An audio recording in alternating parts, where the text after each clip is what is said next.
અને હવે વાત કરવી છે ગુજરાત બજેટ વિશે।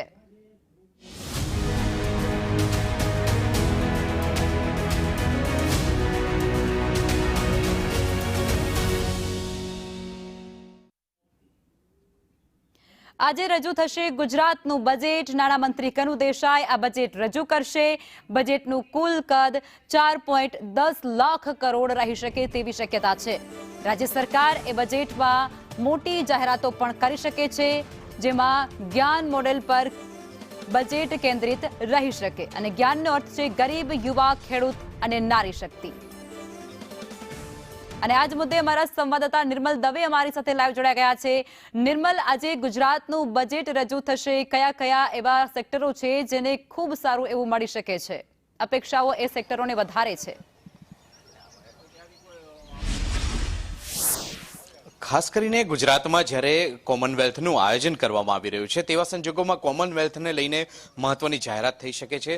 સ્પોર્ટ્સ ઇન્ફ્રાસ્ટ્રક્ચર ડેવલપ કરવા માટેની મહત્વની જાહેરાતો આજરોજ રજૂ થનારા બજેટની અંદર થઈ શકે છે।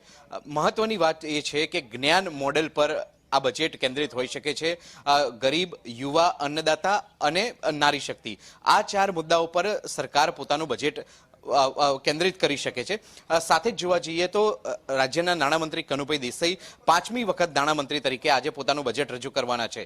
અંદાજપત્રનું કદ લગભગ 4 લાખ કરોડથી 4,22,000 કરોડ સુધી પહોંચે તેવી સંભાવના છે।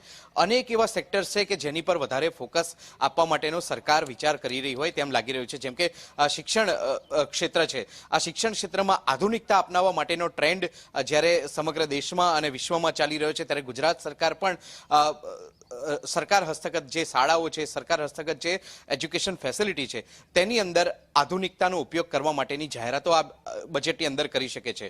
કૃષિલક્ષી પણ અનેક યોજનાઓ જાહેર થઈ શકે છે અને આ યોજનાઓમાં જે સિંચાઈ યોજના ખાસ કરીને છે, હાલની જે યથાવત સિંચાઈ યોજના છે તેની ગ્રાન્ટ મળી રહી છે, તેમાં લગભગ 20% જેટલો વધારો કરવામાં આવે તે પ્રકારની સંભાવના છે। ગ્રીન હાઇડ્રોજન સેક્ટર છે તેની પર પણ વિશેષ ફોકસ કરવામાં આવશે। સાથે જ સેમિકન્ડક્ટરને ગ્લોબલ હબ બનાવવા માટેની પણ તૈયારી સરકાર કરી રહી હોય તેમ લાગી રહ્યું છે। આ પ્રકારની જાહેરાત બજેટની અંદર કરવામાં આવી શકે છે। ખાસ કરીને જ્યારે બજેટ યોજાઈ રહ્યું છે તેવા સંજોગોમાં ગુજરાતની જનતાની આશા અને અપેક્ષા છે કે તેમને ક્યાંક ફાળો મળી શકે, તેમને ક્યાંક મહત્વનો લાભ મળી શકે, એટલે રાજ્યની જે જનતા છે તેને પણ ટેક્સમાં ક્યાંક આંશિક રાહત મળી શકે તે પ્રકારની સંભાવના આજરોજ રજૂ થનારા બજેટની અંદર જોવા મળી રહી છે।